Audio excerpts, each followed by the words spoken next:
अस्सलाम वालेकुम नाजरीन, मैं हूं आपकी होस्ट युसरा बलोच और आप देख रहे हैं रोही एट 10। उम्मीद करते हैं कि आपकी सुबह बहुत अच्छे से गुजर रही होगी और कोशिश की करें कि अपनी सुबह का आगाज़ पॉजिटिव होप के साथ किया करें, क्योंकि जब आप पॉजिटिव होप के साथ सुबह का आगाज़ करते हैं तो डेफ़िनेटली आपका पूरा दिन बहुत अच्छे से गुजरता है और जो चीज़ें हैं, जो आपके टास्क हैं दिन भर के, वो बहुत अच्छे पॉजिटिवली आप उनको डन कर लेते हैं। अगर हम एक नेगेटिव सोच के साथ या मायूसी के साथ अपनी सुबह का आगाज़ करें तो डेफ़िनेटली हमारे लिए प्रॉब्लम्स क्रिएट होते हैं। और कोशिश की करें, हेल्थ के हवाले से काफ़ी मसाइल भी आ रहे हैं और डायबिटीज़ भी दिन ब दिन बढ़ता जा रहा है पाकिस्तान में। तो मॉर्निंग में थोड़ी सी लाइट सी एक्सरसाइज किया करें और नाश्ता जो है वो भी कोशिश की करें कि लाइट और कम कैलोरीज़ वाला किया करें, क्योंकि अक्सर औक़ात जो पाकिस्तानी नाश्ते हैं वो बहुत ज़्यादा हैवी फ्राइड और इस तरह के नाश्ते किए जाते हैं। वीकेंड पे भले आप इस तरह का नाश्ता किया करें, लेकिन कोशिश की करें लाइट नाश्ते के साथ आगाज़ किया करें, एक्सरसाइज के साथ आगाज़ किया करें, मेडिटेशन की करें, जो आपके लिए भी बहुत ज़्यादा बेहतर साबित होगी।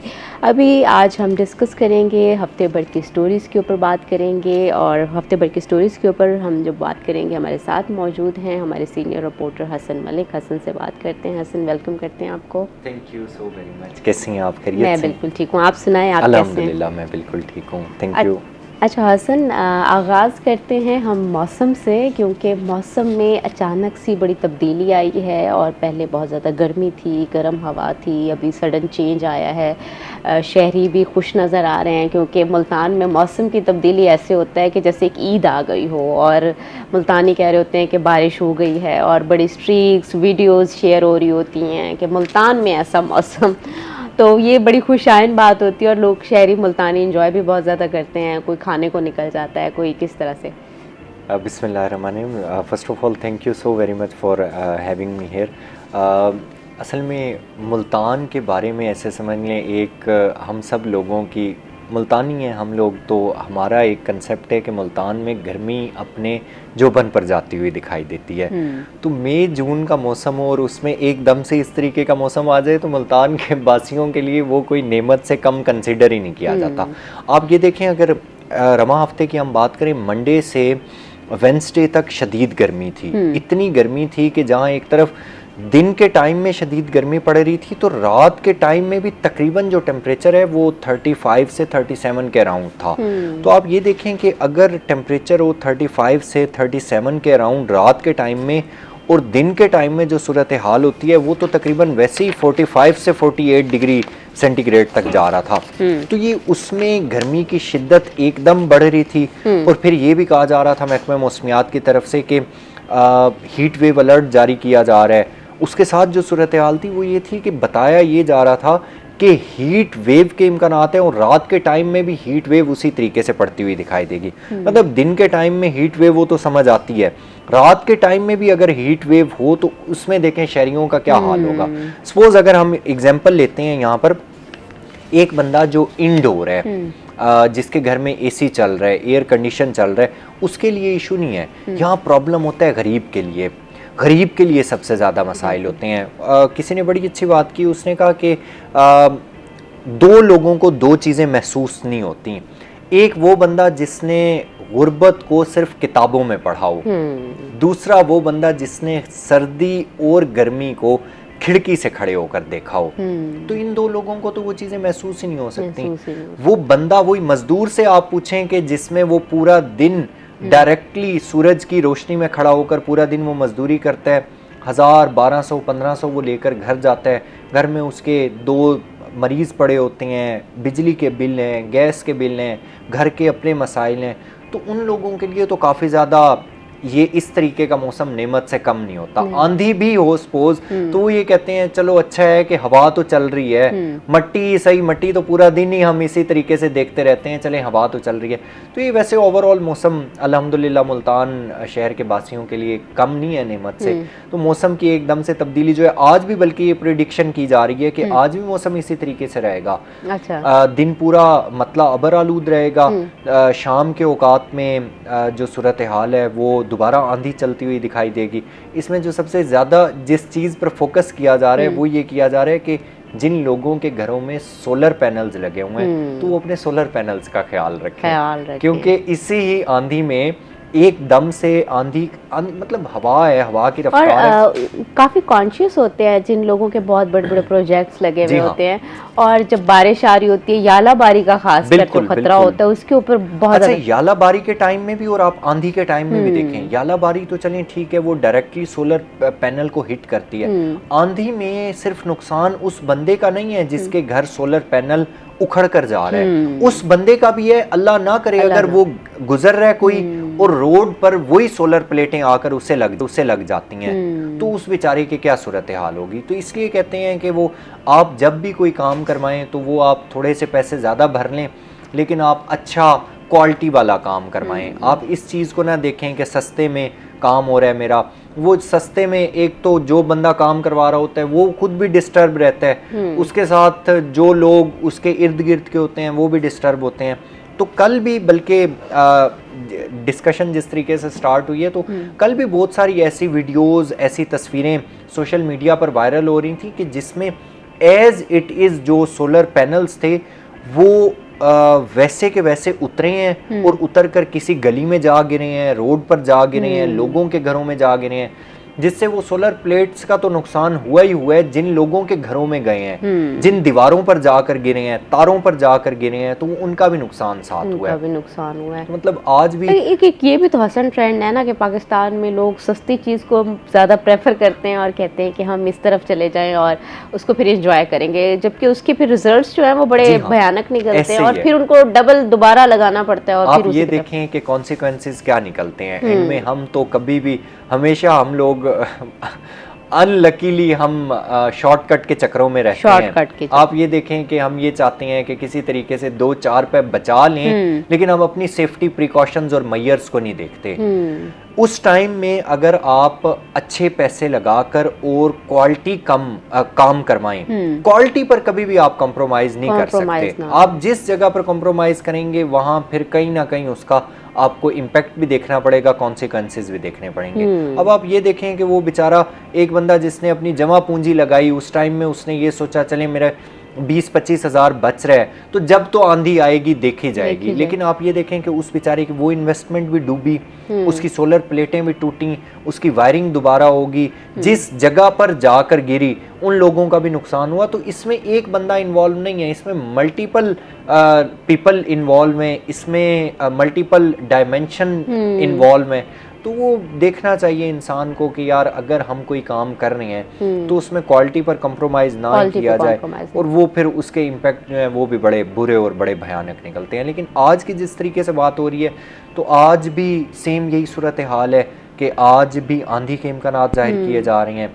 शाम के टाइम में हल्की बूंदाबांदी भी थोड़ी सी एक्सपेक्ट की जा रही है, लेकिन बूंदाबांदी कम से ही चांसेस हैं, आंधी के ज़्यादा चांसेस हैं। आंधी के ज़्यादा चांस। अच्छा, वैसे आंधी से एक तो सोलर वाले तो मेरे ख्याल में खास से कॉन्शियस हो गए होंगे। अच्छा, मुझे ये बताएं हसन, कभी ये नोटिस किया, क्योंकि बहुत ज़्यादा लोग इन्वेस्टमेंट भी कर रहे हैं सोलर के ऊपर और यालाबारी होती है और वो तबाह करके चली जाती है, ऐसा कोई अभी तक मेरे ख्याल में निकला नहीं है कि इसको सेव किया जाए या कुछ कोई नेट लगाई जाए। डिफरेंट सोशल मीडिया के ऊपर वीडियोस तो आ रही होती है, लेकिन ऐसा कोई तरीका नहीं निकला इनको बचाने का, सेव करने। अच्छा, ये आपका बड़ा वैलिड पॉइंट है, बड़ा अच्छा आपने ये पॉइंट हाईलाइट किया है। इसमें ये देखें कि लोग करोड़ों रुपए की इन्वेस्टमेंट तो कर रहे भी हैं और कर चुके भी हैं, लेकिन उसको सेव करने का कोई मैयर नहीं है अभी तक। आप ये देखें कि अगर जिसके फार्म पर, ट्यूबवेल पर या आम अगर घरों की बात की जाए, हम ब्रॉडर सेंस में नहीं जाते, हम बड़े नैरो कैटेगरी में आ जाते हैं, जिसके घर में 8-10 प्लेटें भी लगी हुई हैं, उसके पास भी उसे सेव करने का कोई इंतज़ाम नहीं है। ना ही ऊपर कोई नेट है, ना ही ऊपर कोई ऐसी चीज़ है। वो डायरेक्टली जो चीज़ जिस प्रेशर से आकर हिट करती है, अगर सपोज आपकी प्लेट कहीं से डैमेज हो जाती है तो वो सिर्फ वो उसी ही जगह से डैमेज नहीं होगी, बल्कि वो आपकी पूरी प्लेट डैमेज है। पूरी प्लेट डैमेज। आप ये देखें कि जिस तरीके से आपने अभी कहा कि ज़ालाबारी होती है, तो ज़ालाबारी में जितने प्रेशर से आकर उस पर वो छोटा सा जो एक ब्लॉक होता है बर्फ़ का, वो आकर जिस जगह हिट करता है वो सिर्फ वही जगह ही ख़राब नहीं होती, बल्कि वो पूरी आपका जो सोलर प्लेट है वो आपकी ख़राब हो जाती और है। हसन 7-8 प्लेट्स जो है घर में, तो फिर भी छोटा सा एक प्रोजेक्ट लगता है, बहुत बड़ा नहीं। जो एग्रीकल्चरल लैंड्स को चला रहे हैं, उनमें ट्यूबवेल चलते हैं, पानी उनको लगता है, उनको तो बहुत ज़्यादा प्लेट्स होती हैं और बहुत ज़्यादा इन्वेस्टमेंट होती बिल्कुल है इसके ऐसे ही है, ऊपर। बिल्कुल ऐसे ही है, आप बिल्कुल ठीक कह रही हैं। आप ये देखेंगे, ये तो अभी हम डिस्कस कर रहे हैं सिर्फ 7-8 प्लेटों वालों को, 10 प्लेटों वालों को, जिनकी तरफ तकरीबन 150, 200 प्लेटें लगी 200, हुई हैं, हाँ। 500 प्लेटें लगी हुई हैं, और उनका काम भी उसी तरीके से चल रहा है, तो उन लोगों का कितना नुकसान होता कितना होगा। नुकसान। लेकिन जाहिर सी बात है, इस पर कोई ना कोई इस तरीके की टेक्नोलॉजी लेकर आ रहे होंगे, इस पर वर्किंग भी जारी होगी। ऑब्वियस सी बात है ना, Obvious सी देखें बात है। एक चीज़ जब आती है मार्केट में तो उसका कोई ना कोई सद्देबाब भी किया जाता है, उसका पॉजिटिव इम्पैक्ट भी होता है, उसका नेगेटिव इम्पैक्ट भी होता है। ये तो सब लोगों ने ये देखा, पॉजिटिव इम्पैक्ट है, हर बंदे ने सोलर प्लेट्स भी लगवा दी, क्वालिटी पर भी कंप्रोमाइज़ किया, जिस पर आज देखें वो सारे लोग भी डिस्टर्ब हो रहे हैं। और फिर उसके बाद अब इस चीज़ पर भी ऑब्वियस सी बात है, कोई ना कोई वर्किंग हो रही होगी कि नेक्स्ट टाइम अगर ज़ालाबारी होती है, कोई इस तरीके से आंधी आती है, तो इसको किस तरीके से सेव करना है, कोई ना कोई वर्किंग इस पर ऑब्वियसली जारी होगी। कोई ना कोई वर्किंग इस पे ऑब्वियस की जा रही होगी। हसन, जब हम आंधी की बात कर ही रहे हैं, मौसम तो लोग एंजॉय कर ही रहे होंगे, लेकिन आंधी की वजह से दूसरी जानिब शहर में जो लटकती हुई तारें हैं वो बहुत ज़्यादा ख़तरे का बायस बन सकती हैं। अक्सर जगहों पे देखा हुआ होता है कि तारें लटक रही होती हैं, लोग नीचे से गुजर रहे होते हैं, और ख़ासकर फिर इस तरह का आंधी का मौसम, ये तो और भी ज़्यादा ख़तरनाक है। अच्छा, ये मैडम आपने बड़ा अच्छा पॉइंट हाईलाइट किया है। अब मुल्तान में एक बड़ी चीज़ ट्रेंडिंग में चल रही है, मुल्तान का एक हसन, एक कॉलर है, कॉलर ले लेते हैं जी। अस्सलाम वालेकुम, कौन बात कर रहे हैं और कहाँ से?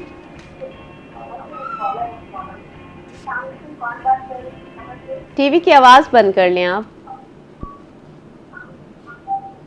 हेलो जी जी, सवाल कीजिएगा।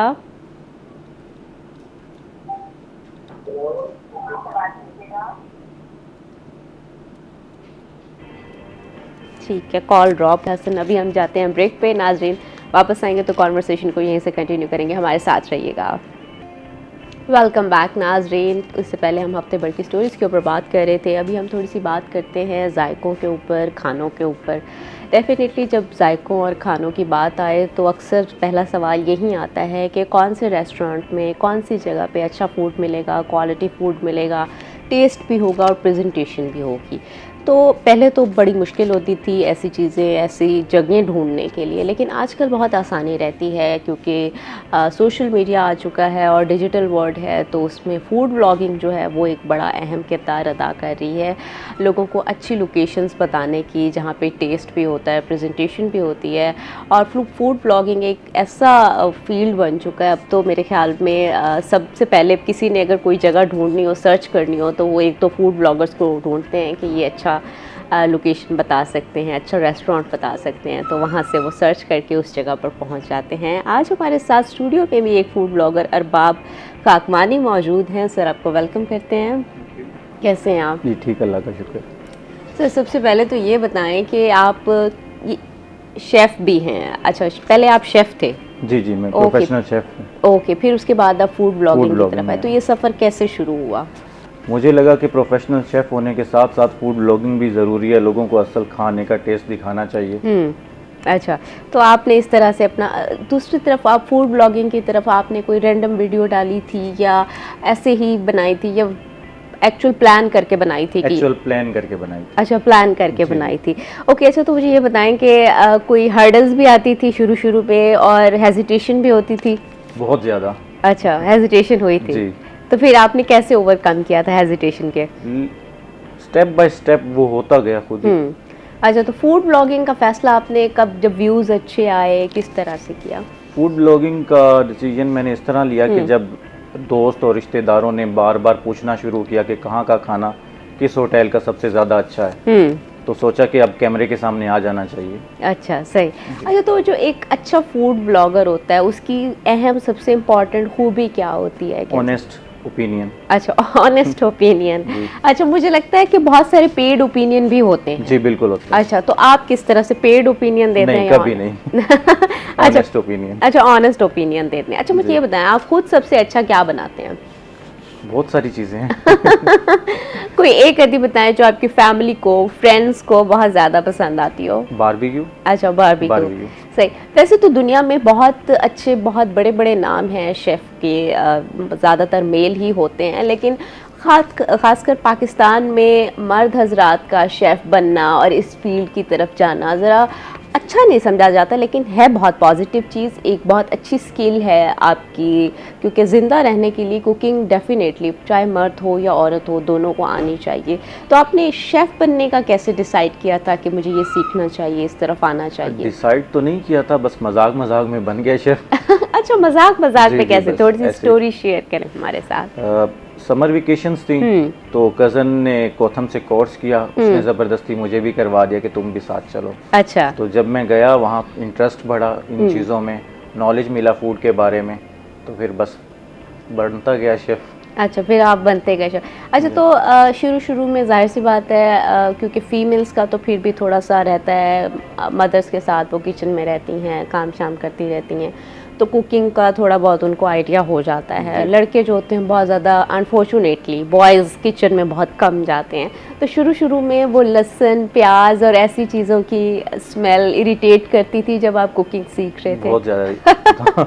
अच्छा, तो दूसरे मर्दों और को हमारा स्टार्ट भी इसी से ही होता था कि वेजिटेबल्स भी आप साफ करो और कट करो। सही। अच्छा, तो दूसरे मर्दों को आप क्या पैगाम देंगे कि किस तरह आना चाहिए, किस तरह आपको मुश्किल भी लगेगा, लेकिन बहुत अच्छी चीज़ है कि आप अपनी ख़वातीन की, अपनी फैमिली की हेल्प करते हैं या बनाते हैं? अगर आप में पैशन है तो बहुत अच्छी चीज़ है। पैशन है तो बहुत अच्छी चीज़ है, अगर नहीं रिस्पॉन्सिबिलिटी तो बहुत मुश्किल है।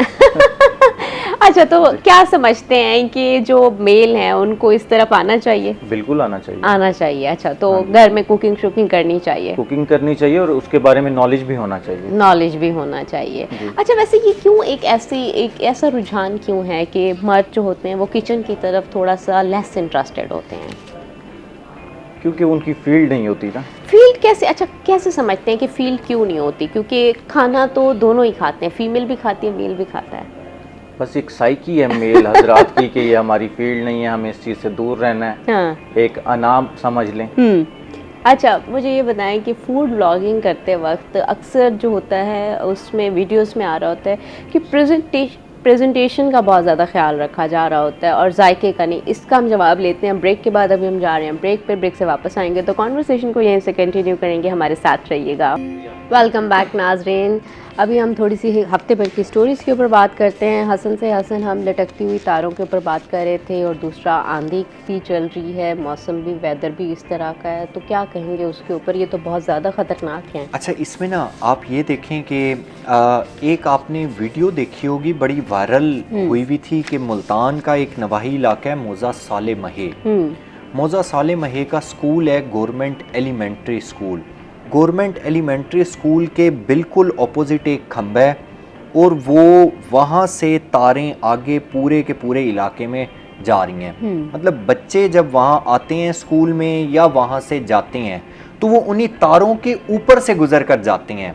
कैन समवन इमेजिन के वो मेन तारें हैं, मेन तारें नीचे ज़मीन के ऊपर लगी हुई हैं, ज़मीन के ऊपर पड़ी हुई हैं, बल्कि सामने खंबे है, खंबे के ऊपर ही मीटर्स लगे हुए हैं सारे, और वो तारें आगे पूरी की पूरी बस्ती में ट्रांसफ़र हो रही हैं। वीडियो हम रोही वालों ने इसे काफ़ी टाइम से हाईलाइट किया हुआ था। वीडियो वायरल हुई, वीडियो वायरल होने के बाद उस पर बाकायदा मैपको हुकाम ने नोटिस लिया। मुतलका वहाँ पर जो MNA है उनका जो इलाका है वो उन्होंने विज़िट किया बाकायदा उस जगह पर, तो उन्होंने इस बात की यकीन दहानी करवाई कि हम आगे खंबे लगवा देते हैं, लेकिन स्टिल अभी तक उसके ऊपर इम्प्लीमेंटेशन कोई नहीं हुई। आप ये देखें कि ये वो चीज़ें हैं, बुनियादी सहूलियात हैं।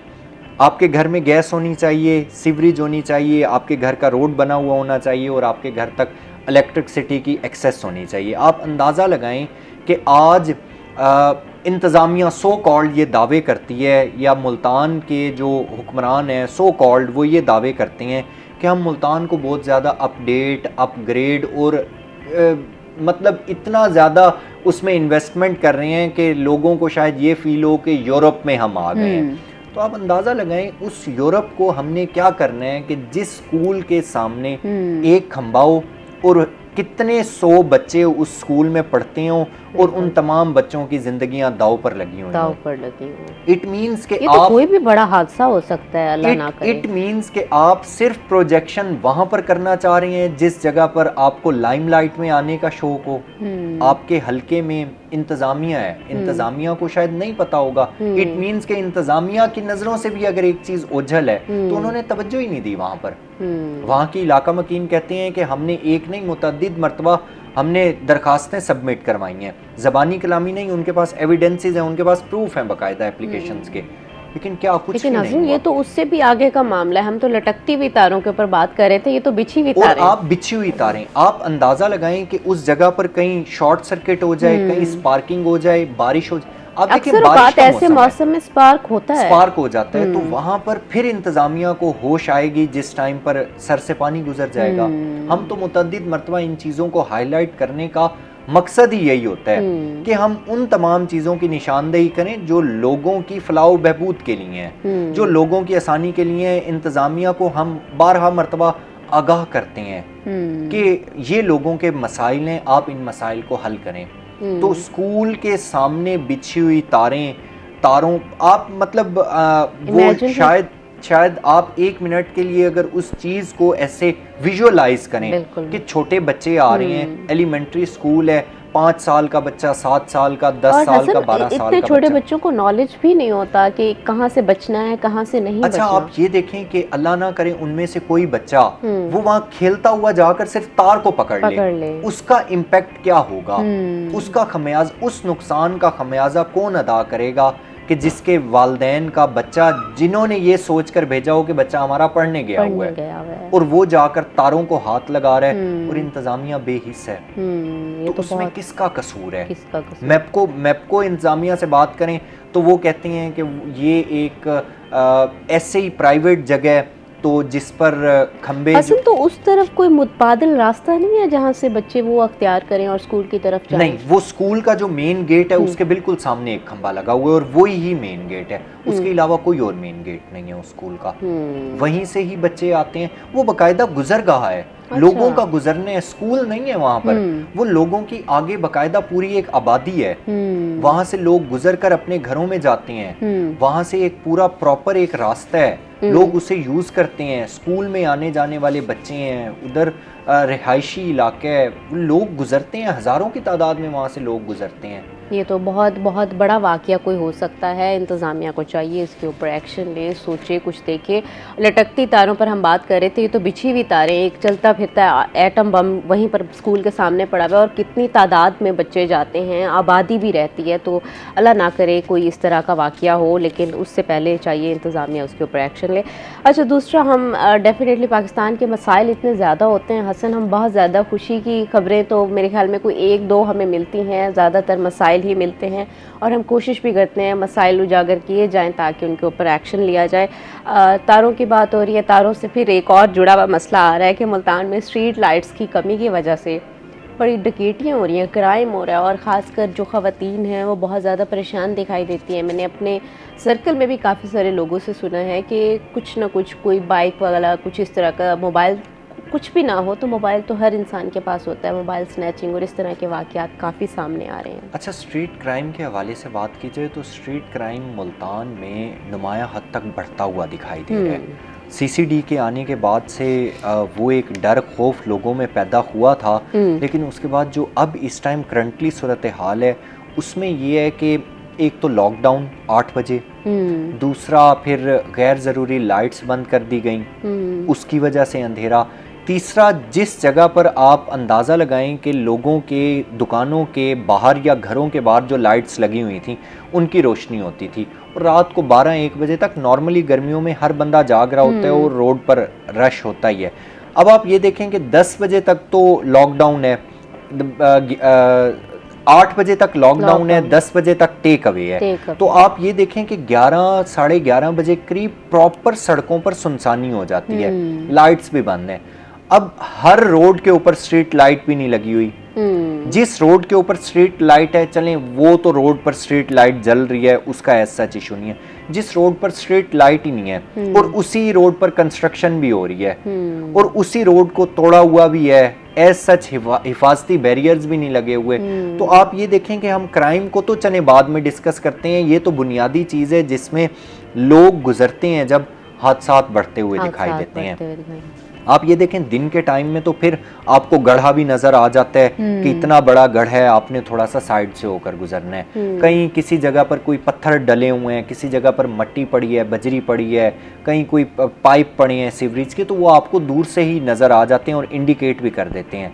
आप ये देखें रात के टाइम में रोड भी टूटा हुआ हो, लाइट भी नहीं है, वहाँ पर पाइपलाइन भी बिछ रही है, तो वो लोगों के लिए कितनी ज़्यादा अजियत होती होगी, लोग कितने ज़्यादा डिस्टर्ब होते होंगे। तो इसी ही बुनियाद पर रोज़ाना अगर मुल्तान में बात की जाए रेस्क्यू की एक बाकायदा आदादो शुमार के मुताबिक, तो एवरेज मुल्तान में 300 हादसात होते हैं, 300 प्लस एमरजेंसीज होती हैं। ये मैं आपको ऑन एवरेज रेस्क्यू मुल्तान की रिपोर्ट के मुताबिक बात कर रहा हूँ। आप अंदाज़ा लगाएं कि अगर मुल्तान में एक दिन में 300 से ज़्यादा हादसात हो रहे हैं और उसमें आप ऑन एवरेज 200 आप इंजरीज रखें, तो वो माइनर इंजरीज भी हो सकती हैं, मेजर इंजरीज भी हो सकती हैं। तो आप ये अंदाज़ा लगाएं कि वो आखिर किस वजह से हो रही हैं। उसकी बुनियादी तौर पर अगर ओरिजिन में जाएं तो उसके 2-3 ही ओरिजिन हो सकते हैं। एक तो ट्रैफिक का बेहंगम कंट्रोल हो सकता है, जिसमें आप ये है कि हर इंसान को जाने की जल्दी है, लाइन और लेन का डिसिप्लिन नहीं है।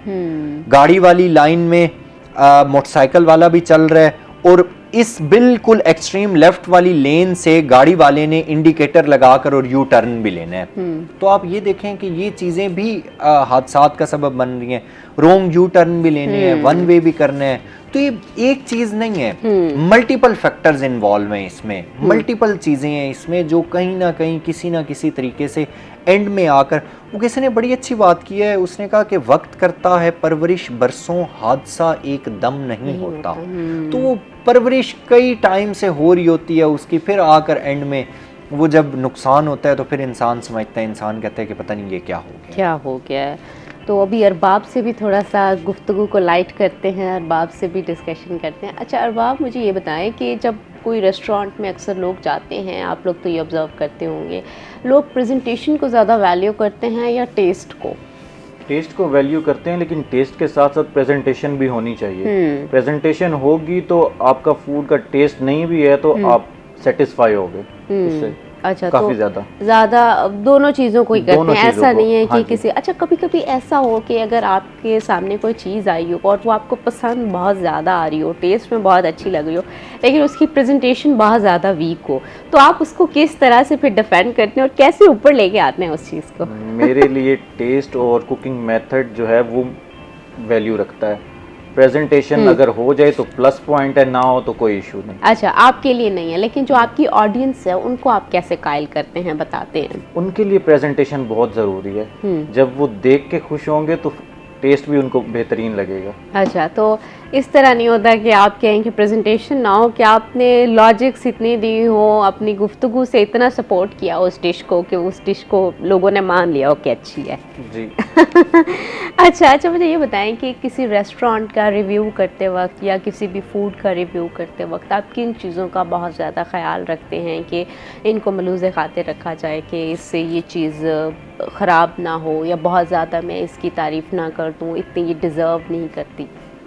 मैं ज़्यादातर किसी की ऐसे फेक तारीफ़ नहीं करता। जहाँ का मुझे पसंद हो मैं वहीं का ही फूड व्लॉग बनाता हूँ और उसी प्रोडक्ट या उसी फूड आइटम का बनाता हूँ जो मुझे पसंद है। अच्छा। ताकि कल को कोई अगर देख के आता भी है तो वो मुझे गालियाँ ना दे के यार ये क्या आपने दिखाया है और क्या खिलाया हमें, क्या खिलाया है। अच्छा, दूसरा ये भी बताएं कि अक्सर जो वायरल फूड होता है, बहुत ज़्यादा एक व्लॉगर जाता है फिर दूसरा भी चला जाता है वहाँ पे और सभी उसी को कवर कर रहे होते हैं, तो वो इस तरह आप भी करते हैं? नहीं, बिल्कुल नहीं करता। अच्छा, और मोस्टली वो टेस्टलेस होते हैं। अच्छा, मोस्टली वो टेस्टलेस होते हैं। ऐसा क्यों होता है कि क्या उस फूड को बहुत ज़्यादा कवरेज दी जाती है जो जिसकी डिमांड ज़्यादा ना हो, लोग चूज़ ना कर रहे हैं उसको? ज़्यादातर व्लॉगर्स ना कंटेंट को देखते हैं कि अगर एक बंदा एक उसके फूड के पीछे भाग रहा है तो रैपिडली हमने उसी पे ही वीडियोस बनानी है। तो मैं ऐसा बिल्कुल नहीं करता। अच्छा। मैं उनसे हट के जो मुझे पसंद है, जहाँ का टेस्ट भी है ज़्यादातर स्ट्रीट फूड्स का, तो मैं वो कवर करता हूँ। अच्छा, आप ज़्यादातर स्ट्रीट फूड्स को कवर करते हैं? मुल्तान में भी और मुल्तान के अलावा भी मेरी कोशिश होती है कि मैं अगर कहीं जाऊँ तो लोगों से पूछ के ज़्यादातर स्ट्रीट फूड का रिव्यू दूँ। स्ट्रीट फूड का रिव्यू दूँ। अच्छा, मुल्तान से हट के आपको कौन सी चीज़ ऐसी थी जो बहुत ज़्यादा अच्छी, बहुत ज़्यादा डिफरेंट लगी थी, जो आपने ट्राई की और आपको अभी तक याद रहेगी हो? और दूसरा, जब भी आप उस सिटी को या उस जगह को विज़िट करते हो तो आप कहते हो कि मैं उसको ज़रूर खा के आऊँगा? लाहौर कर लें झीला। अच्छा, झीले का नाश्ता अच्छा, वो आपको बहुत ज़्यादा बहुत पसंद? ज़्यादा। अच्छा, उसमें रैंडमली मैंने ट्राई किया था, लेकिन उसके बाद पता चला कि इसकी सोशल मीडिया पे भी काफ़ी हाइप है। अच्छा, तो वो किस तरह का नाश्ता था, ताकि हमारे ऑडियंस को भी बताएं? सुबह सुबह का टाइम है और डेफिनेटली लोग अभी भी नाश्ता कर रहे होंगे। मेरे ख्याल में हसन के मुंह में भी पानी आ रहा है, हसन नाश्ता नहीं करके आए। लाहौरी चने उसके वो मक्खन में देसी घी में बने हुए, उसके अलावा उसकी हांडी हो गई। अच्छा, और अभी रिसेंटली मैं इस्लामाबाद से होके आया हूँ, वहाँ G10 में मैंने बड़े अच्छे समोसे खाए हैं, समोसा चाट। अच्छा, उम्मीद नहीं थी कि इतने अच्छे होंगे, और मैं फिर डेली ट्राई करता रहा हूँ वो। अच्छा। समोसा चाट भी और वहाँ के चने भी, लाहौरी चने। अच्छा, लाहौरी चने भी अच्छे थे। अच्छा, समोसा चाट में क्या डिफरेंट था ऐसा जो आपको इतना ज़्यादा अच्छा लगा और आप डेली ट्राई भी करते रहे उसको? टेस्ट। अच्छा, टेस्ट अच्छा था। टेस्ट अच्छा तो अच्छा, था, उसमें जो कि बहुत कम जगहों पे मिलता है। अच्छा, समोसा चाट में टेस्ट। अच्छा, तो उसमें कुछ डिफरेंट था, कुछ मीठा ऐड किया हुआ था, क्या किया हुआ था? मीठा भी ऐड था, लेकिन जो ज़्यादा मेन चीज़ थी उनके वो चनों का टेस्ट था। चने और आलू की जो उनकी भुजिया थी उसमें। अच्छा, जी। और अच्छा, मुल्तान की तरफ अगर हम आए तो मुल्तान में कौन सी चीज़ आपको स्ट्रीट फूड में सबसे ज़्यादा अच्छी लगी है? स्ट्रीट फूड में ये तवे वाली टिक्कियाँ। अच्छा, तवे वाली टिक्की। जी। अच्छा, कहाँ की अच्छी हैं तवे वाली टिक्की? पूरे मुल्तान की, कहीं पे भी आप चले जाएं। अच्छा, पूरे मुल्तान की? ज़्यादातर अंदरून की। अच्छा, ज़्यादातर अंदरून की हाँ अच्छी जी। हैं। ओके, अच्छा, तो ये बताएं कि अक्सर जो गर्ल्स होती हैं वो गोलगप्पों की बहुत ज़्यादा फ़ैन होती हैं। गोलगप्पे कहाँ पे अच्छे मिलते हैं और कैसे आइडेंटिफाई किया जाए कि ये वाले गोलगप्पे अच्छे हैं? वैसे तो काफ़ी जगहों पे अच्छे मिल रहे हैं, लेकिन कैंट की मैं बात करूँगा। हाँ। कैंट अल वक्त के साथ वहाँ पे येलो चटनी वाले, पीली चटनी वाले मिलते हैं और बहुत बेहतरीन। अच्छा, बहुत अच्छे होते बहुत हैं। अच्छे। ओके, अच्छा, गोल और मीठे में, मीठे के तो मेरे ख्याल में वैसे भी कहा जाता है कि मुल्तान के लोग काफ़ी मीठे हैं और आम भी बहुत मीठे हैं, हलवा भी बहुत मीठा है। जी। तो मीठा तो मुल्तान के साथ मेरे ख्याल में एक ऐसा इंट्रोडक्शन है, इसको पीछे नहीं रखा मुल्तान जा का नाम और मीठा ना हो, ये कैसे हो बिल्कुल सकता है? ऐसे ही है। तो मीठे में क्या अच्छा? मीठे में जो मुझे पसंद है तो मुल्तान की डोली रोटी, अच्छा, डोली और रोटी। स्पेशली मैं ढूंढ के जगह जगह की ट्राई करता हूँ। अच्छा, ढूंढ के जगह जगह की। जी। अच्छी और कहाँ पे? बाहर से गेस्ट भी आते हैं तो उनको भी ज़रूर ट्राई करवाता हूँ। अच्छा, उनको भी ज़रूर ट्राई करवाते हैं। और अच्छी कहाँ पे है डोली रोटी? अच्छी जो है वो दौलत गेट। अच्छा, दौलत गेट की अच्छी है, जी, वो जी, आपको जी। पसंद आई है। जी। तो अच्छा, जो बाहर से लोग आते हैं उनको फिर आप वहीं डोली रोटी पे लेके जाते जी। हैं, वो मीठे में आपको पसंद आती मीठे है? में पसंद है। ओके, अच्छा, मीठे में ये अच्छा। लाइट मीठा है लेकिन अच्छी है। अच्छा, लाइट मीठा है लेकिन अच्छी है। तो अच्छा, कुछ लोग ज़्यादा मीठा खाना पसंद करते हैं, तो ज़्यादा मीठे वाली कौन सी होती है? ज़्यादा मीठा में फिर उनको मुल्तान की हमारी जो सौगात है, सोन हलवा, वो ट्राई करवाते हैं। सोन हलवा। सोन हलवा तो मेरे ख्याल में मुल्तान की पहचान है। कॉन्वर्सेशन को यहीं से कंटिन्यू करेंगे, बहुत ज़्यादा अच्छी कॉन्वर्सेशन हो रही है, लेकिन अभी वक्त हो गया ब्रेक का। अभी हम जाते हैं ब्रेक पे, हमारे साथ रहिएगा। वेलकम बैक नाजरीन। इससे पहले हम खानों की बातें कर रहे थे, डेफिनेटली आपको भी बहुत अच्छी लग रही होंगी खानों की बातें। अभी थोड़ी सी हसन से बात करते हैं। हसन, सिविल डिफेंस के सेशंस के ऊपर क्या कहेंगे आप? जी, तरबियती सेशंस के हवाले से अगर बात की जाए तो तरबियती सेशंस तो मैं समझता हूँ कि हर इंसान को लेना ज़रूरी है। उसमें बुनियादी तौर पर जो उनकी चीज़ें होती हैं वो बेसिक चीज़ें होती हैं, जिसमें अगर किसी हम एक जगह पर खड़े हैं और वहाँ पर आग लग जाती है, तो आग लग जाने की सूरत में जो फर्स्ट रिस्पांस है किसी भी रिस्पोंडेंट का, वो क्या होना चाहिए? उसके पास फायर सेफ्टी इक्विपमेंट्स अगर हैं तो वो सिर्फ होना बड़ी बात नहीं है। हम किसी सपोज हम एक यूनिवर्सिटी में पढ़ते हैं और डिपार्टमेंट में हम लोग क्लास ले रहे हैं और उस क्लास के बाहर आग लग जाती है और आपके पास फायर सेफ्टी इक्विपमेंट्स भी हैं, लेकिन आपको जब पता ही नहीं होगा उसे चलाना किस तरीके से है, तो उस इक्विपमेंट का आपके पास होना या ना होना वो बराबर चीज़ है। तो सिविल डिफेंस ने ये, जब से ये आग लगने के वाक़यात बढ़े हैं, स्पेशली जो गुल प्लाज़ा कराची में जब से आग लगी है, तो उसके बाद से जो तरबियती सेशंस हैं इनको काफ़ी ज़्यादा अपडेट और अपग्रेड किया गया है। वो इस तरीके से कि जिस जगह पर काम करने वाली लेबर ज़्यादा है, सपोज़ अगर कमर्शियल जगहों पर आ जाएं तो उसमें आपकी फैक्ट्रीज़ आ जाती हैं, आपके बैंक्स आ जाते हैं जिसमें फुटफॉल लोगों का ज़्यादा है। कमर्शियल एरियो में आ जाएं तो आपके प्लाजाज ऐसे हैं जिसमें फुटफॉल पब्लिक का ज़्यादा है। अगर आप थोड़ा सा इससे नीचे लेवल पर आ जाएं जहाँ पर लोगों का फुटफॉल ज़्यादा है, एजुकेशन सेक्टर है, तो इसमें बाकायदा इन्होंने स्कूल, कॉलेजेस, यूनिवर्सिटीज़ में सेशन स्टार्ट किए हुए हैं कि लोगों को बताया जा सके कि आग लग जाए तो आपने पैनिक नहीं होना। अगर 100 बंदा सपोज खड़ा है और उनमें से एक बंदे को भी उन टूल्स को इस्तेमाल करना आता है तो वो 99 लोगों की जान बचा सकता है। अगर उन 100 में से किसी एक बंदे को भी टूल्स इस्तेमाल करना नहीं आते, इक्विपमेंट यूज़ करना नहीं आते, तो वो खुद भी परेशान होगा और बाकी लोगों की ज़िंदगियां भी दाव पर लगेंगी।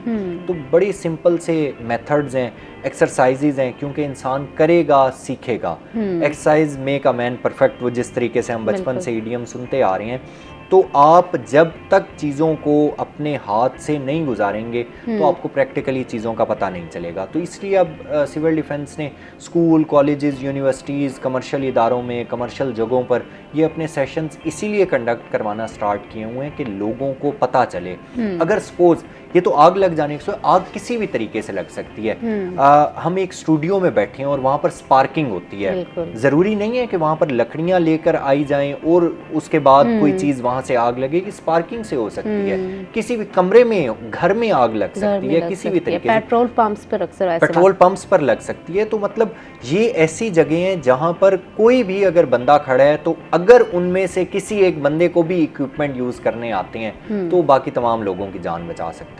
तो इसमें बेसिक CPRs की टेक्निक्स भी हैं। इसमें बुनियादी तौर पर अगर किसी का सांस बंद हो जाता है तो उसका सांस बहाल करने की टेक्निक्स हैं। ये बाकायदा तौर पर सेशंस हैं, ये 5, 10, 15 मिनट के सेशंस नहीं हैं, ये बाकायदा घंटों पर मुश्तमिल सेशंस होते हैं जिसमें बाकायदा सिविल डिफेंस की टीम जाकर सिखाती है, समझाती है, और जो लोग फिर इसमें सीखते हैं उनका दोबारा से टेस्ट लिया जाता है और टेस्ट लेने के बाद उन्हें बाकायदा तौर पर सर्टिफिकेट्स भी दिए जाते हैं। लेकिन हसन, इतनी स्ट्रेंथ में जब स्कूल होते हैं, अब बच्चे काफ़ी ज़्यादा होते हैं, यूनिवर्सिटीज़ पे हमने भी ये सेशन लिए थे, डिफरेंट टीम्स आती थी, रेस्क्यू की टीम्स आती थी, लेकिन बच्चों की स्ट्रेंथ हसन इतनी ज़्यादा होती है, हर बच्चा प्रैक्टिस नहीं कर पाता, हर बच्चे को अपॉर्चुनिटी नहीं मिलती कि CPR कैसे दिया जाए।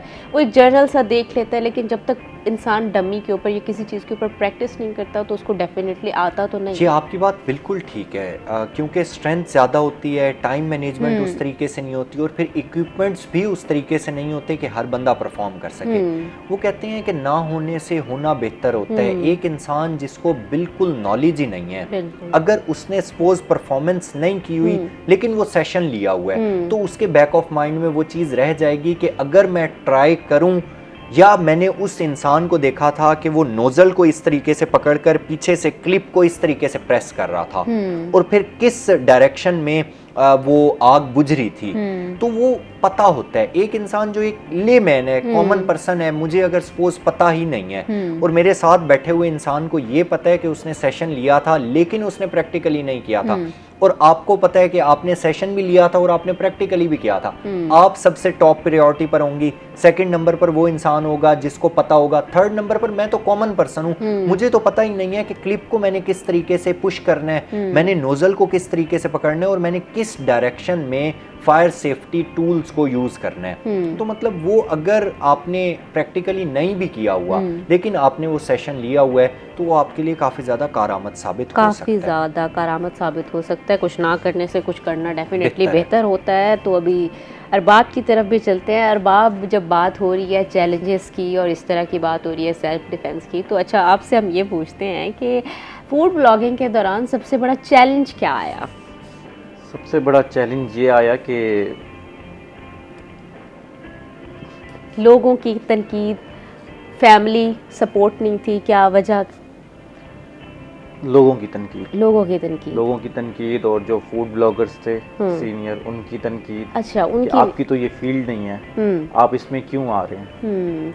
लेकिन अरबाब, आप उनको तो प्रमोट करना चाहिए क्योंकि आप उन्हीं की फील्ड से आ रहे हैं। प्रमोट इसलिए नहीं कर रहे थे वो लोग क्योंकि उन्हें नॉलेज नहीं था फूड के बारे में। मुझे नॉलेज था काफ़ी चीज़ों के बारे में, फूड प्रोडक्ट्स हो गए, फूड आइटम्स हो गए, यहाँ तक कि वो तो सही से नाम भी नहीं ले सकते फूड का। नाम भी नहीं ले सकते। जी, जी। अरबाब खाकवानी, आपका बहुत बहुत शुक्रिया, आपने अपना कीमती वक्त दिया।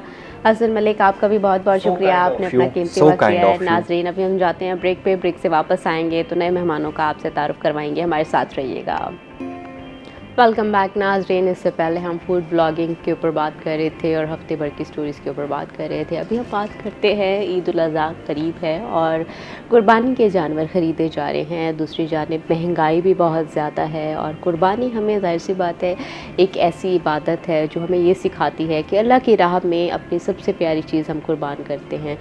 तो दूसरी जानिब महंगाई काफ़ी ज़्यादा है, लोग अफोर्ड नहीं कर पा रहे, जानवर भी काफ़ी महंगे हैं। आज हम इसके ऊपर बात करेंगे कोकब नूरानी मुल्तानी के साथ, इस्लामिक स्कॉलर हैं। सर, आपको वेलकम करते हैं। जी वेलकम, थैंक यू। सर, कैसे हैं आप? जी आला।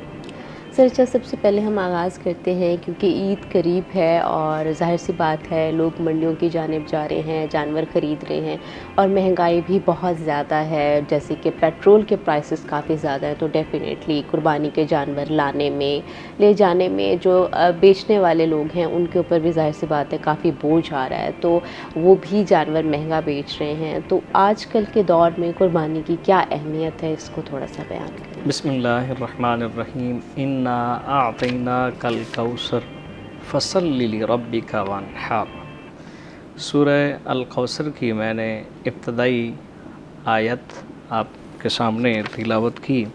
सबसे पहले हमें ये समझ लेना चाहिए कुर्बानी हमारे दीन और मज़हब में क्या अहमियत रखती है, इसकी इम्पोर्टेंस क्या है।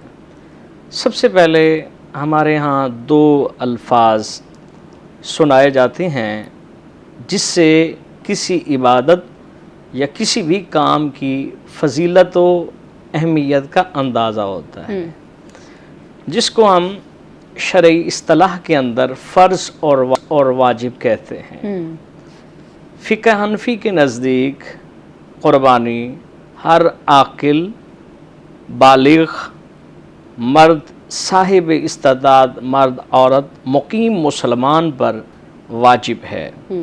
ये हमारे इमाम हज़रत इमाम अबू हनीफ़ा रहमतुल्लाह अलैह, ये चूँकि फ़िक़ही मसाइल हैं, इसी के साथ बाकी जो आइम्मा कराम हैं वो इसको सुन्नत मौक़दा कहते हैं। अब फ़र्ज़ की अहमियत क्या है और वाजिब की अहमियत क्या है, सबसे पहले हमें इसकी डेफिनेशन मालूम होनी चाहिए, फिर हम इसकी इम्पोर्टेंस की तरफ, इसकी अहमियत की जानिब आते हैं, ताकि जो हमारे अज़हान के अंदर कुछ इबहाम हैं वो क्लियर हो जाएं।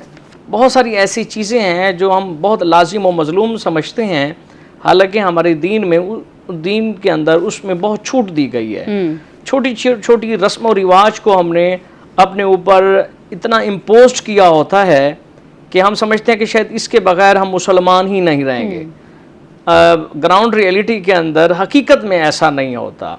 तो सबसे पहले मैं शॉर्ट करते हुए फ़र्ज़ और वाजिब की आपको डेफिनेशन बताता हूँ। तो सबसे पहले ये बात तो मैंने क्लियर कर दी कि कुर्बानी फ़िक़्ह हनफ़ी में हर आकिल, मर्द, औरत, साहिब इस्तिताअत, मुसलमान, मुकीम पर वाजिब है। और बाकी आइम्मा के नज़दीक ये सुन्नत मौक़दा है, जैसे हम्बली हो गए, शाफ़ई हो गए, मालकी हो गए। अच्छा जी, फ़र्ज़ उस चीज़ को कहते हैं जिसकी दलील कुरान और हदीस, कुरान और हदीस मुतवातिर से कतई तौर पे साबित हो, जिसका कुरान मजीद में वाज़ेह हुक्म मौजूद हो। और फ़र्ज़ का इनकार करने वाला सख्त गुनाहगार है, यहाँ तक कि वो इस्लाम से, दायरा इस्लाम से खारिज भी हो सकता है जिसने फ़र्ज़ का इनकार किया।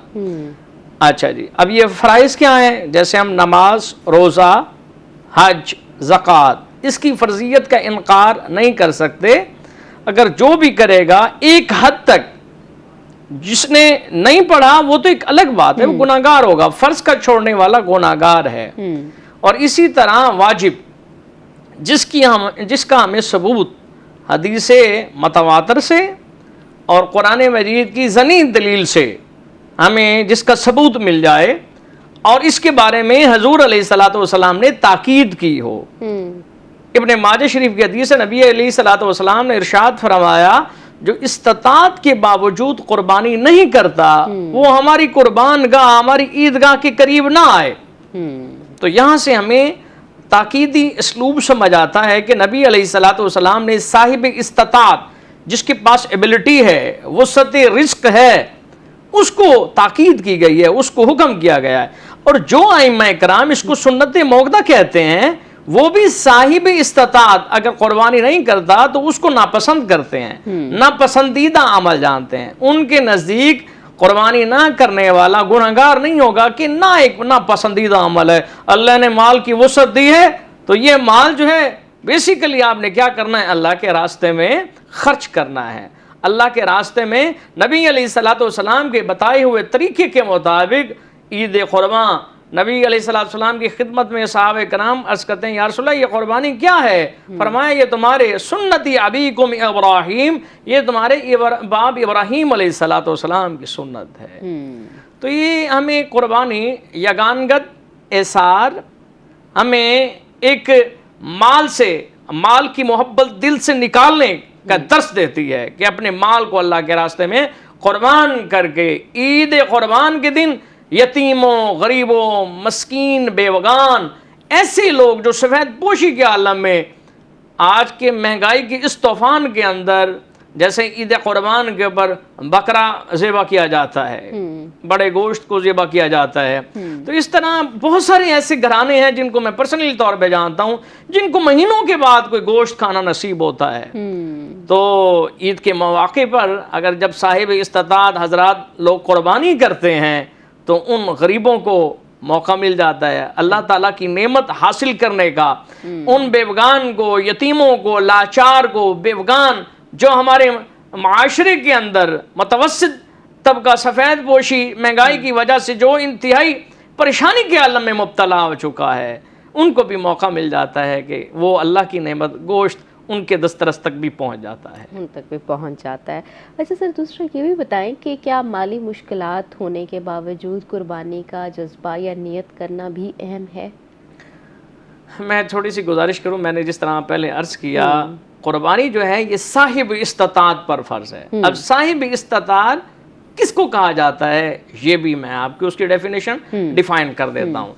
हाँ, एक जज्बा है, किसी के यहाँ शौक है, ज़ौक़ है मैं कुर्बानी करूं, लेकिन एक शख्स कर्जे के अंदर कर्ज की दलदल में फंसा हुआ है।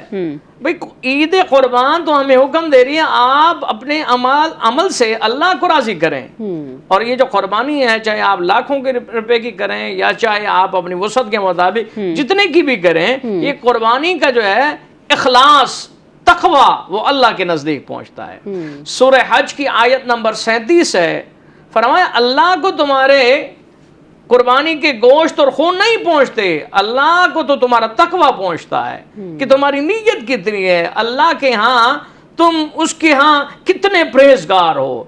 आजकल मीडिया की न्यूज़ के ज़रिए हमें मालूम हो रहा है, आप भी न्यूज़ पढ़ते हैं, नाज़रीन भी हमारे न्यूज़ रीड करते होंगे, रिश्वत की माल से, नाजायज़ ज़राए की दौलत के माल से लोग वो माल जो नाजायज़ ज़राए से इकट्ठा किया गया है उसको इन कुर्बानी के ऊपर खर्च कर। भाई ये कुर्बानी तो सिर्फ खालिसतन अल्लाह की रज़ा के लिए की जाती है, जिसमें अल्लाह रब्बुल इज़्ज़त को मकसूद ये है कि मेरे बंदे के अंदर तक़वा कितना है, इखलास कितना है। ये तो हम हरामकारी को उठा के आप सवाब की नीयत से, तो ये ऐसा नहीं हो सकता। अल्लाह रब्बुल इज़्ज़त को मकसूद ये है कि मेरे बंदे ने जो रिस्क हलाल कमाया है उसमें से मेरे बंदों के ऊपर खर्च करे, उसी से ईद कुर्बान के मौके पे खड़े होकर मेरी रज़ा के लिए कुर्बानी करे, मेरी रज़ा के लिए कुर्बानी करे। अच्छा सर, ये भी बताएं क्या ये जो इज्तिमाई कुर्बानी है ये एक बेहतर हल साबित हो सकती है? जी बिल्कुल, ये इज्तिमाई कुर्बानी आप अलैहिस्सलातु वस्सलाम ने हुक्म दिया कि बड़ा जानवर जो है इसमें 7 लोग शरीक हो सकते हैं, गाय, भैंस, बैल, ऊँट, 7 लोग। उसकी थोड़ी सी चंद शराइत हैं कि तमाम की नीयत कुर्बानी की हो, किसी की और नीयत ना हो, गोश्त हासिल करने की नीयत ना हो, तमाम की नीयत यही हो कि हम अल्लाह के हज़ूर कुर्बानी कर रहे हैं। तो उसके साथ ही इंसाफ के साथ उसको तकसीम कर दिया जाए। ये नहीं कि किसी को आपने गोश्त का कुछ हिस्सा दे दिया, किसी का कुछ हिस्सा दे दिया, तो तमाम गोश्त को इक्वलिटी के साथ उसको बेहतर तो यह है, उलमा फरमाते हैं कि उसको आप उसको वज़न करके इक्वली उसको डिवाइड कर दिया जाए, ताकि जो उसके शेयर होल्डर्स हैं या उसके अंदर शेयरिंग करने वाले हैं उसमें कोई शख्स नाराज़ ना हो, किसी के दिल में मलाल ना आए कि मेरे साथ ज़्यादती की जा रही है। बाकी महंगाई के इस तूफ़ान में ये बहुत बेहतर हल है। मुतवस्सत तबका जैसे सफ़ेद पोश तबका है, अल्लाह ने अगर उनको कुछ अहमियत दी, अल्लाह ताला ने उनको कुछ वसअत दी है, वो कुर्बानी करना चाहते हैं तो इज्तिमाई कुर्बानी में शरीक हो जाएं। इज्तिमाई कुर्बानी। और नबी करीम सल्लल्लाहु अलैहि वसल्लम की अगर मैं सुन्नत बयान करूँ, आका अलैहिस्सलाम ने सारी ज़िंदगी 2 मेंढों की कुर्बानी की है। एक मेंढा आप अलैहिस्सलाम अपनी तरफ से और एक मेंढा अपनी गरीब उम्मत की तरफ से करते थे। यही सारी ज़िंदगी आप सल्लल्लाहु अलैहि वसल्लम का अमल रहा। और हज़रत अली अल मर्तज़ा शेर खुदा रज़ियल्लाहु ताला अन्हु को आप अलैहिस्सलाम ने नसीहत भी की कि जब मेरे बाद आपने कुर्बानी करनी है तो 2 ही जानवर कुर्बान करने हैं, एक अपनी तरफ से और एक मेरी करीब उम्मत की तरफ से।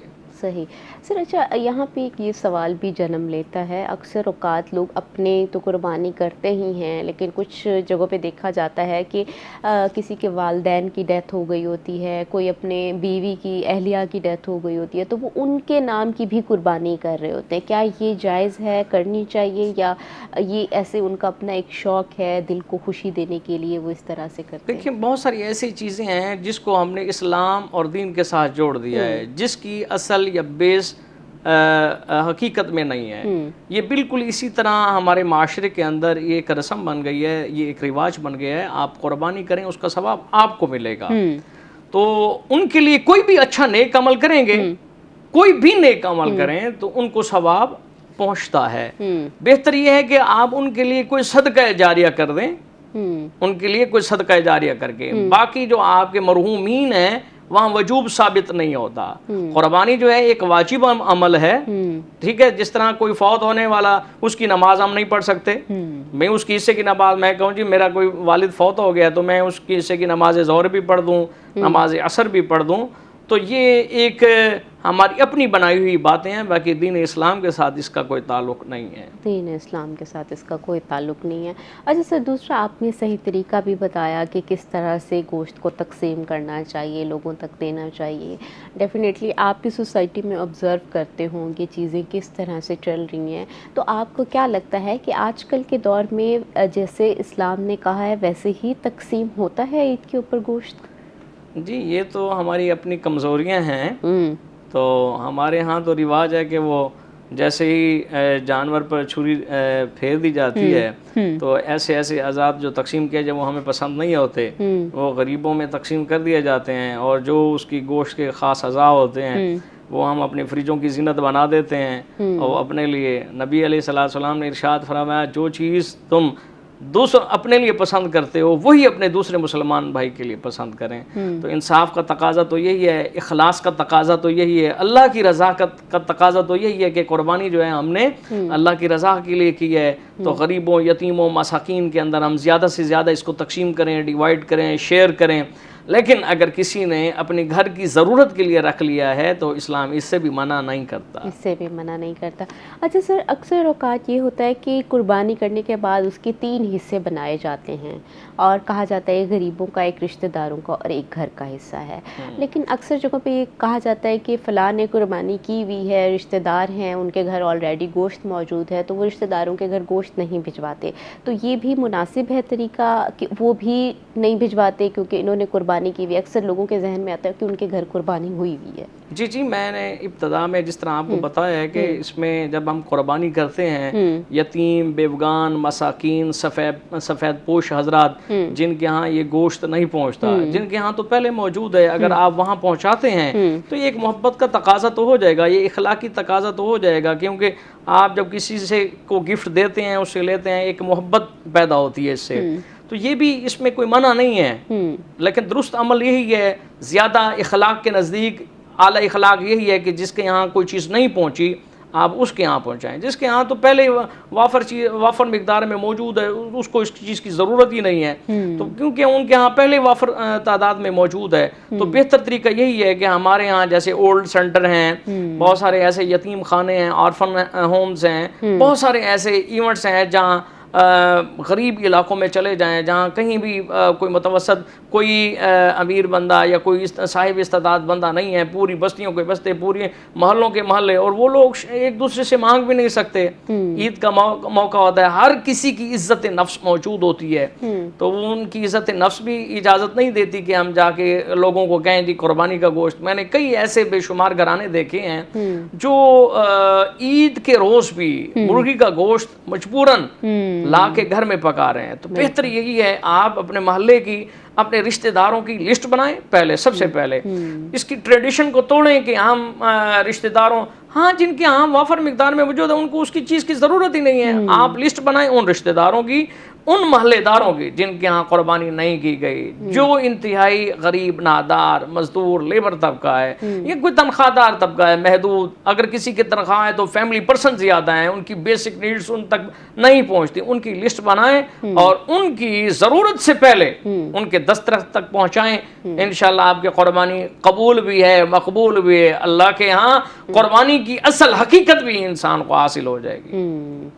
अच्छा सर, दूसरा ये भी बताएं कि क्या वाकई जो कुर्बानी के एक्चुअल मानी थे, जो उसके पीछे एक मैसेज था, वाकई लोग उसको समझकर कुर्बानी कर रहे हैं, या जस्ट अब कुर्बानी एक रस्म बन गई है और उसकी जो रूह है, एक्चुअल जो मीनिंग है उसको भुला दिया है, एक स्टेटस सिंबल बना दिया है। दूसरी जानिब कहीं कहा जाता है कि उन्होंने बहुत बड़े जानवर की है, इतने ज़्यादा बकरे कुर्बान किए हैं, तो इसके ऊपर आप क्या कहेंगे? मैंने इब्तिदा में भी अर्ज़ किया, अगर आप लाखों की कुर्बानी करें या आप अपनी वसअत के मुताबिक जितनी भी कुर्बानी करें, अल्लाह के यहाँ आपका तकवा पहुँचता है। आजकल जिस तरह आप कह रहे हैं, हमारे यहाँ नमूद व नुमाइश, सोशल मीडिया की ये अलगार, जितना बड़ा जानवर लाते हैं अपनी तशहीर उसी अंदाज से करते हैं, तो ये तशहीर जो है रियाकारी के अंदर आ जाएगी। जब आपने अल्लाह को राज़ी करने के लिए ये काम कर रहे हैं तो मेरा ख्याल है उसकी तशहीर की ज़रूरत नहीं है। कुर्बानी को, जानवर को खिलाएं पिलाएं, उसको साफ़ सुथरा करें, एक बेहतर अमल है, उसको खूबसूरत बनाएं, उसको खूबसूरत बना के उसकी खिदमत करें, क्योंकि ये अल्लाह की राह में हम कुर्बान करने जा रहे हैं, ना कि उसकी तशहीर की करें। आजकल जो मौजूदा दौर के अंदर हम फ़राइज़ भुला बैठे हैं, जो हमारी दीन की बुनियादें हैं उनको हम भुला बैठे हैं। असले दीन, फ़िक्र दीन, उसको भुला बैठे हैं। नबी अलैहिस्सलातु वस्सलाम ने जो हमें अहकामात दिए हैं दीन मतीन के मुतालिक, उनको हमने बालाए ताक रखते हुए रस्म व रिवाज और नमूद व नुमाइश के अंदर आए हुए हैं। हमने सोशल मीडिया के ज़रिए पैगाम दिया कि फ़लाँ के यहाँ इतने लाखों का बैल आ गया, फ़लाँ के यहाँ इतने लाखों का, फ़लाँ ने तो यूँ कर दिया। अल्लाह को इन तमाम चीज़ों की ज़रूरत नहीं है। अल्लाह रब्बुल इज़्ज़त ने सिर्फ आपका तकवा देखना है। इन्नमल आमालु बिन्नियात, आमाल का दारोमदार नीयतों पर है। किस शख्स ने किस नीयत से अल्लाह की बारगाह में हाजिर हुआ। अगर इसका एक दूसरा ये है कि आप एक ही मोहल्ले में रहते हैं, आपने बहुत बड़ा जानवर लेके अपने घर में खड़ा कर दिया, आपके बच्चे लेके फिर रहे हैं। अब हमारे यहाँ बच्चे तो मासूम होते हैं, उनको तो पता नहीं हो, तो अपने वालिदैन को फरमाइश करते हैं, बाबा जान उनके यहाँ इतना बड़ा महंगा बकरा है, हमारे यहाँ तो कुछ नहीं है। तो ये उल्टा और किसी को तकलीफ देने का बायस बन गया। देखिए, किसी के यहाँ कोई चीज़ आ रही है, किसी के यहाँ कोई चीज़ नहीं आ रही है। बच्चे तो मासूम हैं, वो तो नहीं समझ रहे कि हमारे वालिदैन की इनकम महदूद है, उनकी शायद इनकम बहुत ज़्यादा है, जिनके यहाँ ये जानवर आ गया। तो ये तो एक इबादत थी, इबादत के ज़रिए अगर किसी को तकलीफ पहुँच रही है तो ये एक इंतहाई नामुनासिब अमल है। बेहतर तरीका यही है कि आप ईद कुर्बान के दिन आप कुर्बानी करें, सबसे पहले उनके घरों तक पहुंचाएं, उन महल्लेदारों के घरों तक पहुंचाएं जो हसरत भरी निगाहों से आपको देख रहे हैं, हसरत भरी निगाहों से आपको देख रहे हैं और मुंतज़िर हैं कि गोश्त आएगा, या जिन्होंने गोश्त नहीं खाया होता या अफोर्ड नहीं कर सकते, ख़ासकर उनके घर में ज़रूर पहुँचाएँ। अभी हम जाते हैं ब्रेक पे, ब्रेक से वापस आएँगे तो कॉन्वर्सेशन को यहीं से कंटिन्यू करेंगे। हमारे साथ रहिएगा। वेलकम बैक नाजरीन, हम कुर्बानी के ऊपर बात कर रहे थे। सर अच्छा ये भी बताएं कि कुर्बानी में इखलास और नीयत की अहमियत कितनी है? जी, मैं अर्ज़ करूं, पहले दौर नबवी से पहले जब कुफ़ार आके कुर्बानियाँ किया करते थे तो वो कुर्बानी का गोश्त वहाँ आके काबतुल्लाह के सामने रख देते थे और उसके खून को काबतुल्लाह की दीवार के साथ चिपका दिया करते थे। उनका नज़रिया, उनकी आइडियालॉजी ये थी कि ये कुर्बानी जो है हमने अल्लाह तक पहुंचा दी है। तो सूरह हज की आयत नंबर 37 में अल्लाह रब्बुल इज़्ज़त ने इरशाद फरमाया, अल्लाह को तुम्हारे कुर्बानी के गोश्त की और खून की ज़रूरत नहीं है, अल्लाह के यहाँ तो तुम्हारा तकवा पहुंचता है। और तकवा क्या है? वो परहेज़गारी है। जो जितना अल्लाह से डरने वाला है, जो जितना अल्लाह को राज़ी करने वाला है, वही तकवे में बढ़कर है। तकवे की डेफिनेशन आप में इसकी अहमियत क्या है? इन्ना अकरमकुम इंदल्लाहि अतकाकुम, अल्लाह के नज़दीक इज़्ज़त वाला वो है जो तकवा में बढ़कर है, जो परहेज़गारी में बढ़कर है। तो इखलास जो है वो कोई भी काम, आप कोई भी नेक काम, किसी काम की इनिशिएटिव करते हैं तो उससे पहले उसका बैकग्राउंड तो लाजमी देखा जाता है कि इस काम की रूट क्या है, काम के पर्पस क्या है, मकसद क्या है। कोई इदारा बनाते हैं तो इदारे के भी पीछे मकसद होता है। कोई आप एजुकेशन इंस्टीट्यूट है तो उसके पीछे मकसद है। मकसद क्या है? वो आपकी नीयत के ऊपर डिपेंड करता है कि मैं ये काम कर रहा हूँ तो मेरी इस पे नीयत क्या है, अल्लाह को मैंने राज़ी करना है या बंदों को राज़ी करना है। तो जो उसकी नीयत होगी उसको उसका सवाब मिल जाएगा। अगर उसको अल्लाह की रज़ा के लिए इस्तेमाल करना चाहेगा तो उसको अल्लाह की रज़ा मिलेगी। अगर बंदों को दिखावे के लिए मिलेगा तो वो उसको रियाकारी ही मिलेगी, बंदों का दिखावा मिल जाएगा उसको, वो दुनिया के अंदर ही मिल जाएगा, फिर उसका आखिरत में कोई हिस्सा नहीं है। सही सर। अच्छा, दूसरा ये कि जो महंगे जानवर ख़रीदे जाते हैं, अक्सर लोगों का ये कहना होता है कि अल्लाह की राह में हम जितनी अच्छी चीज़ लेके ख़रीदेंगे, कुर्बान करेंगे, उतना ही ज़्यादा सवाब मिलेगा या उतनी ही ज़्यादा उसकी हमें वो मिलेगा। तो महंगे जानवर फिर कहीं ना कहीं स्टेटस का भी इशू बना देते हैं। जैसे कि आपने ज़िक्र किया कि सात पाला कहता है कि बच्चे तो मासूम होते हैं, उनका कहना होता है कि हमने इतना सस्ता जानवर लिया है, लेकिन दूसरी जानिब भी उनकी नीयत भी इस तरह होती है कि हम बहुत अच्छा और बहुत महंगा जानवर लेके अल्लाह की राह में कुर्बान करें, क्योंकि अल्लाह ताला ने कहा कि बहुत ही प्यारी और अच्छी चीज़ आप लेकर कुर्बान करें। तो ये दोनों पर्सपेक्टिव एक दूसरे को मैच नहीं करते, बीच में क्लैश आता है, तो उसको कैसे आप डिफाइन करेंगे? जी, ये बहुत ही इम्पोर्टेंट क्वेश्चन है। महंगे जानवर देखें जिनके यहाँ जानवर जो पालते पोसते हैं, जाहिर है कि उन्होंने मार्केट में सेल भी करने हैं। और एक शख्स है जिसकी इनकम लाखों में है और एक शख्स इनकम जिसकी लिमिटेड है, तनख्वाहदार तबका है। तो हर शख्स ने अपनी वुसअत के मुताबिक कुर्बानी करनी है। जिस तरह हम जब सदका फितर देते हैं तो हमें हुक्म दिया गया है जो बिल्कुल सफ़ेद पोश है, जिसकी लिमिटेड इनकम है, वो गंदम को पैमाना बना ले और उस गंदम के बदले में आप पैसे दे दें, रकम दे दें या वो गंदम ही दे दें। अगर सदका फितर जैसे ईद उल फितर आती है, इसी तरह अगर किसी को वसअत अल्लाह ने दी है तो किसी का लाखों में करोड़ों में बिजनेस है, वो किशमिश को पैमाना बना ले, वो किसी ऐसी महंगी अजनास को पैमाना बना ले और उसके बदले में उसी की क्वांटिटी के मुताबिक सदका फितर दे। ठीक है, यानी कि देखें एक सदका फितर है जिसको हम आम नॉर्मली उसकी प्राइस डिक्लेयर कर देते हैं। लास्ट टाइम शायद 250 रुपीज़ था। ठीक है, 2 किलो गंदम या 2 किलो आटा, ठीक है, तो उसकी कीमत हम दे देते हैं। तो ये तो एक आम नॉर्मल हमने मसला बताया। अगर अल्लाह ने किसी को वसअत बहुत ज़्यादा दी है तो वो 2 किलो किशमिश का वो लगाए और 2 किलो कोई ऐसी महंगी अजनास लगाए जिसकी प्राइस जो है वो बहुत ज़्यादा है। अगर 2 किलो किशमिश लगाई जाए तो उसकी प्राइस गंदम से कहीं ज़्यादा है। तो इसी तरह जिसको अल्लाह ने करोड़ों अरबों से नवाजा है तो वो उसे चाहिए महंगे से महंगे जानवर भी खरीदे, ऊँट खरीदे, बैल खरीदे, अल्लाह की राह में तकसीम करता जाए, अल्लाह की मखलूक तक पहुँचाता जाए। ये इसके लिए कोई ख़ास कदगन नहीं है। तो मेरा ख्याल है जो जिस कम्युनिटी में रहता होगा वहाँ जो अमीर शख्स है वो अमीर कम्युनिटी में रहता होगा, गरीब कम्युनिटी में तो नहीं रहता होगा। तो ऐसे शख्स को चाहिए कि वो ज़्यादा से ज़्यादा सदका करे अल्लाह की बारगाह में। और इसके साथ ही एक और क्वेश्चन ऐड करता जाऊँगा। हमारे यहाँ एक रिवाज है कि जब कुर्बानी का जानवर कुर्बान कर दिया जाता है, एक हमारे यहाँ ट्रेडिशन है कि उसकी खाल जो है वो कसाई को उजरत के तौर पर दी जाती है। फ़िक़ही तौर पे इसको मना किया गया है क्योंकि कुर्बानी का जानवर हमने अल्लाह की राह में दे दिया है, अल्लाह की राह में कुर्बान करने के लिए, तो उसके किसी भी हिस्से को अपनी ज़ाती फ़ायदे के लिए हम इस्तेमाल नहीं कर सकते, अपने ज़ाती नफ़े के लिए इस्तेमाल नहीं कर सकते। जब हमारी नीयत यही है कि हमने इसको अल्लाह के रास्ते में कुर्बान कर दिया, तो वो जो उसकी खाल है या इसकी दूसरी आलाइशें हैं वो भी उसी का हिस्सा है। तो उसकी खाल या दूसरी आलाइशें हम सेल नहीं, अगर सेल करेंगे तो उसको सदका करेंगे। गौरबा, मसाकीन, यतीम या कोई ऐसे वेलफेयर इदारे जो मखलूक खुदा की खिदमत कर रहे हैं, अथेंटिक इदारे, अथेंटिक, जी जी, अथेंटिक इदारे, वहाँ से लेके उसका कोई गलत इस्तेमाल ना किया जा रहा हो, ठीक है, जो मखलूक खुदा को फ़ायदा दे रहे हैं। कोई एजुकेशनल इंस्टीट्यूट हैं, यतीम खाने हैं, बहुत सारे ऐसे इदारे हैं जो कैंसर का इलाज कर रहे हैं। बहुत सारी हमारी ऐसी बीमारियां हैं जो आम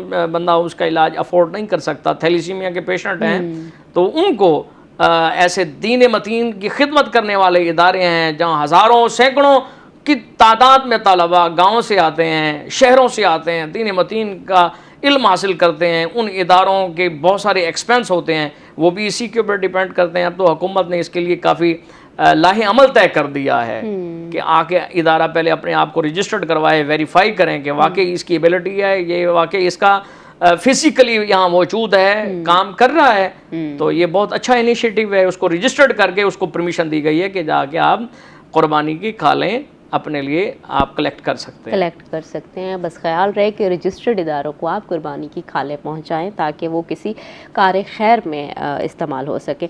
अच्छा सर, दूसरी जानिब ये भी देखने को मिलता है कि बहुत से लोग, आप अमीर कम्युनिटी की बात कर रहे थे, डेफिनेटली उसमें उनको गोश्त की ज़रूरत तो नहीं रहती, गरीबों के लिए ही गोश्त किया जाता है या मुस्तहिक अफराद के लिए। तो सर अक्सर उन मुस्तहिक इदारों में जहाँ पे लोग होते हैं, डिज़र्व करते हैं, वो गोश्त कुर्बानी का पहुँचाया जाता है, लेकिन साथ में ये भी देखने को मिलता है कि वीडियोज़ आ रही होती हैं, वीडियोज़ में उन लोगों के फेस रिवील हो रहे होते हैं जो ले रहे होते हैं।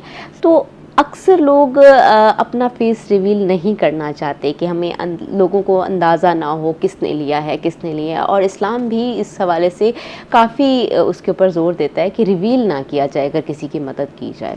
बिल्कुल सही कह रहे हैं। हमारे माशरे में, बल्कि दीन मतीन में, इज़्ज़त नफ्स जो है उसको किसी हाल में मजरूह ना किया जाए, चाहे कि गरीब है या अमीर है। हमें हुक्म दिया गया है जब आप सदका दें दाएं हाथ से दें, बाएं हाथ को इसकी खबर ना हो। तो ये हमारे माशरे का एक बिगाड़ है।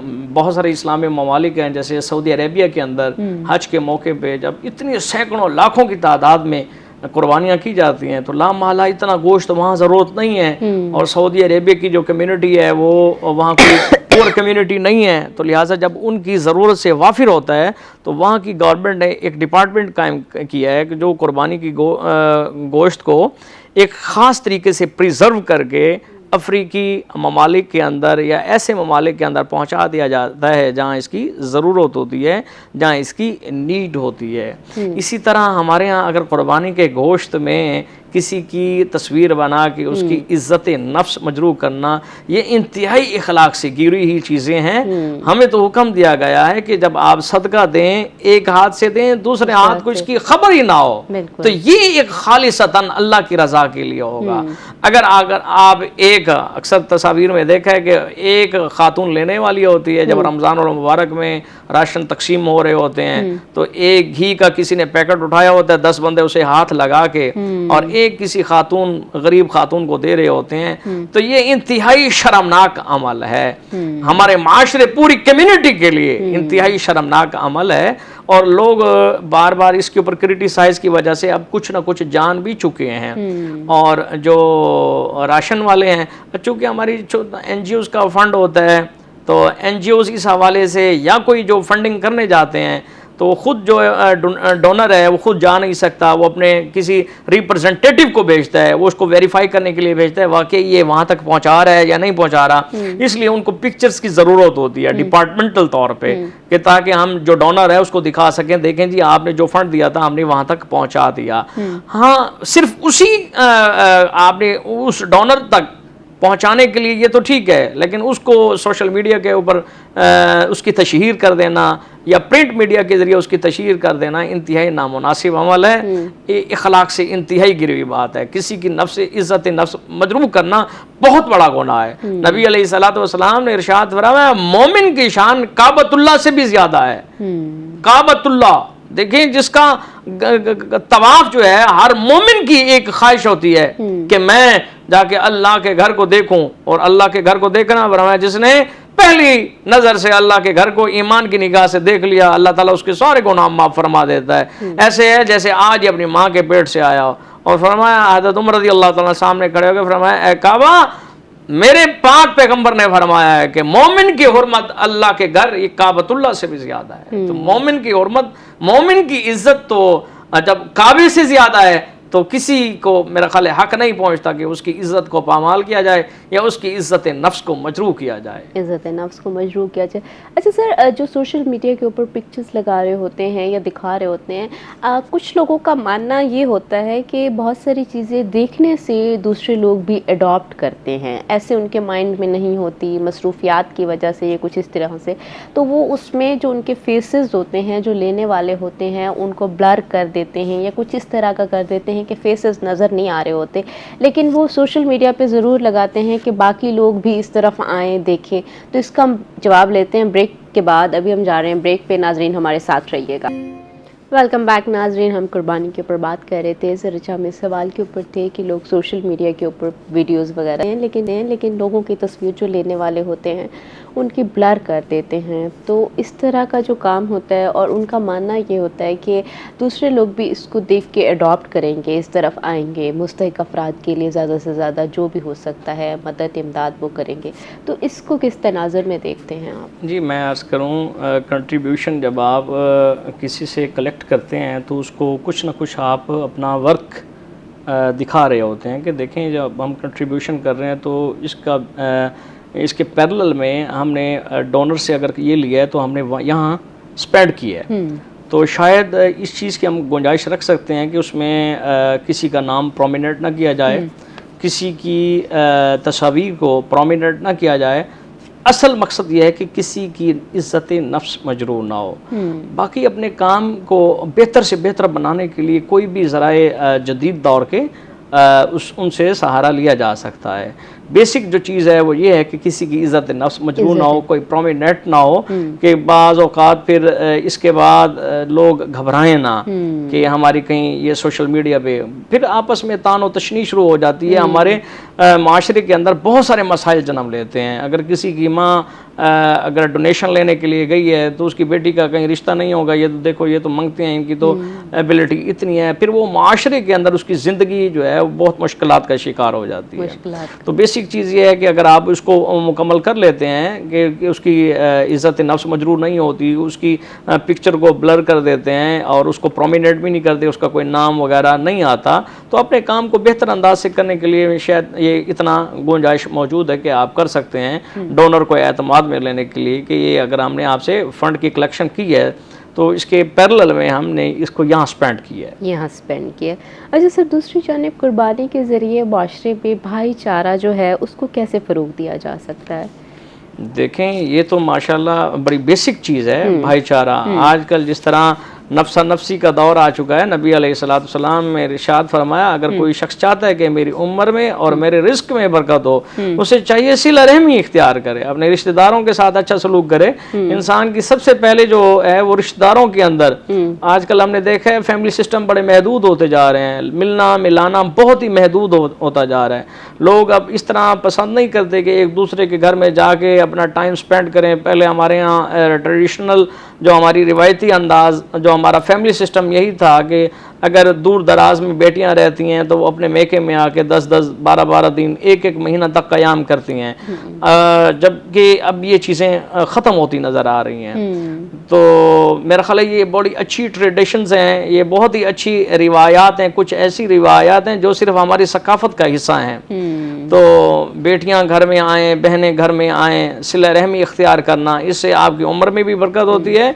और रिस्क में भी वसअत होती है। नबी अलैहिस्सलाम ने इरशाद फरमाया जो मेहमान आता है वो अपना रिस्क साथ लेकर आता है। सर एक कॉलर लाइन पर हैं जी। अस्सलाम वालेकुम, कौन बात कर रहे हैं और कहाँ से?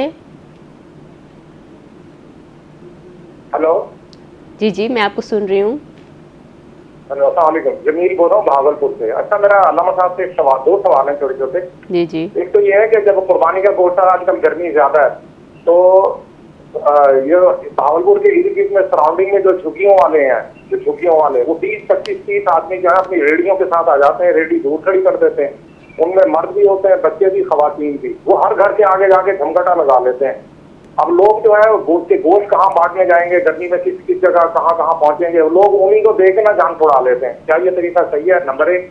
नंबर 2, दूसरा मेरा सवाल ये है कि हमारे घर के बाहर, बल्कि पूरे इस मुल्तान में भी, भावलपुर में वेस्ट मैनेजमेंट वाले, जिनका ज्यादा ताल्लुक लोगों का क्रिश्चियन कम्युनिटी से है, वो सारा साल सफाई वगैरह करते हैं, झाड़ू देते हैं, कूड़ा उठाते हैं, तो वो भी अक्सर कह देते हैं वो साहब जी हमें ना गोश्त चाहिए, कुर्बानी का मिल जाएगा। तो ये पूछना था कि अहले किताब को या ये क्रिश्चियन कम्युनिटी को गोश्त देना जायज है या नहीं है? ठीक ये है, 2 सवाल हैं। ठीक है, थैंक यू। आपका क्वेश्चन आ गया सर। ये वाकई बड़ा जेन्युइन क्वेश्चन है कि झुग्गियों वाले आते हैं, जाहिर सी बात है वो भी मुस्तहिक ही लगते हैं, तो लोग उनको दे के भी फारिग हो जाते हैं। और दूसरा जो वेस्ट मैनेजमेंट वाले आते हैं, मैं अर्ज़ करूं, जो प्रोफेशनल हमारे यहाँ एक बेकारीपन बाकायदा एक डिपार्टमेंट इख्तियार कर गया है, तो इसकी इस्लाम ने बहुत ही हौसला शिकनी की है। नबी करीम सल्लल्लाहु अलैहि वसल्लम के पास एक शख्स आया, उसने मजबूरी पेश की, या रसूलल्लाह मेरे पास बिल्कुल कोई ऐसा ज़रिया रोज़गार नहीं है कि मैं अपने बच्चों का पेट पाल सकूं, मेरे बच्चे भी फाके से हैं और मैं ख़ुद भी फाके से हूं और मेरा कोई सिलसिला रोज़गार भी नहीं। तो आप अलैहिस्सलाम ने साहबे कराम से फरमाया कि कंट्रीब्यूशन करें। सब ने कंट्रीब्यूशन की, तो आप सल्लल्लाहु अलैहि वसल्लम ने सिर्फ उसको उसी वक्त दे के फारिग नहीं कर दिया।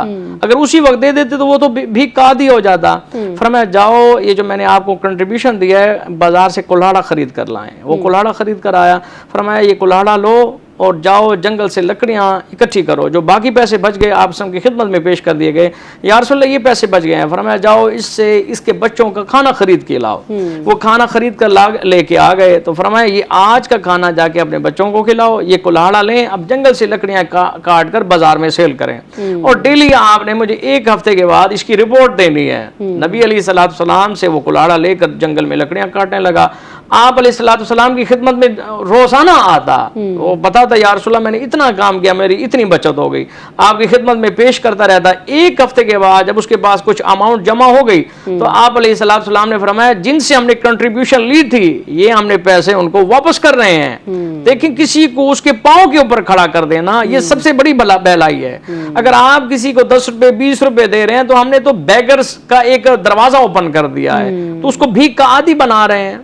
तो चाहिए तो ये हुकूमती सतह पे ऐसा काम किया जाए, जिस तरह भावलपुर से जमील साहब ने कॉल की कि हमारे यहाँ जो झुग्गियों वाले, उनके यहाँ तो गोश्तों के अंबार हैं और फिर वो अल्लाह की नेमतों को ज़ाया करते हैं।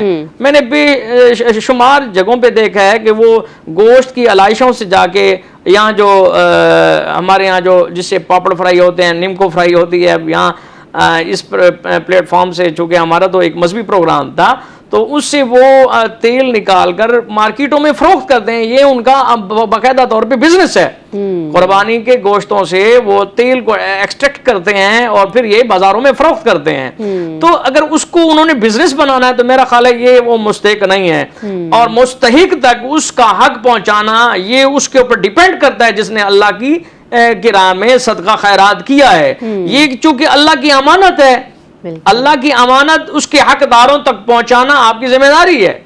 तो लिहाजा अब आप गर्मी के मौसम में ये छोड़ के बैठ जाएं और कोई गरीब अपने घर में सफ़ेद पोश अपने घर में इंतजार में हो कि हमारे भाई के यहाँ, हमारे हमसाये के यहाँ, हमारे रिश्तेदार के यहाँ कोई जानवर ज़िबा हुआ है कि हमारे यहाँ कुर्बानी का गोश्त पहुँचने वाला है, आप बजाय कि हकदार को पहुँचाने के आप कोई किसी ऐसे शख्स को दे दें जो हकदार ही नहीं है, जिसके पास पहले ही अंबार लगे हुए हैं। तो ये तमाम चीज़ें, मैं तो एक जनरल गुफ्तगू कर रहा हूँ, तमाम इक्वल नहीं है, हो सकता है कि उसमें कोई हकदार भी आ जाए। तो लिहाजा ये वेरीफाई करके लाजमी दें कि जिसको हम दे रहे हैं कि ये लाजमी है, आपको वैसे ही अंदाजा हो जाएगा। एक तो इससे जान ना छुड़ाएं, दिलो जान से जब आपने अपने रिस्क हलाल में से अल्लाह की बारगाह में कुर्बानी की है तो अब आपका हक बनता है इस सदके को उसके हकदारों तक पहुंचाएं। ये अब आपकी जिम्मेदारी है, ये आपकी ड्यूटी है। वेस्ट मैनेजमेंट में तो आजकल बहुत सारे मुस्लिम भी हमारे काम कर रहे हैं। अहले किताब को सवाब की नीयत से ना दें, आप वैसे दे दें तो इखलाकी तकाजे के पर, इखलाकी तकाजे पर तो ये भी हो सकता है, इसमें कोई मना नहीं किया गया। बाकी इसका अजर सवाब जो है वो उसको अब अहले किताब को देने के बाद अजर सवाब की वो उम्मीद ना रखें। तो अच्छा, इसमें मजहबी रिस्ट्रिक्शंस हैं कि अहले किताब है या कोई और मज़हब से ताल्लुक़ रखता है तो उनके साथ अगर वो गोश्त शेयर करते हैं तो? जी, मैं अर्ज़ करूँ, ये बड़ा अहम टॉपिक है। ज़कात, सदका, खैरात, मुसलमानों की ज़कात, मुसलमानों की खैरात, मुसलमानों की ही जो दीगर चीज़ें हैं जो सदक़े के हवाले से कलेक्ट की जाती हैं, इसके हकदार भी मोमिन मुसलमान ही हैं।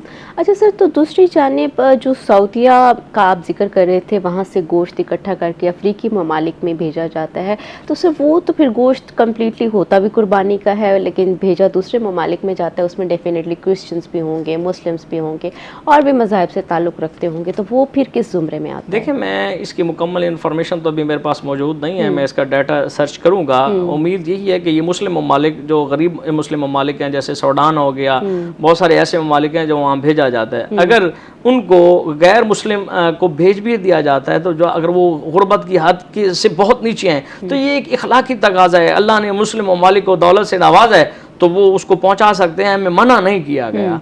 बाकी ये कहा गया है कि अजर व सवाब जो है वो मुसलमान का सदका मुसलमान को देने से ही अजर व सवाब हासिल होगा। जो अल्लाह ताला उसे अजर अता फरमाएगा, सवाब अता फरमाएगा, वो मुसलमान का सदका मुसलमान को ही जाएगा, मुसलमान को ही जाएगा।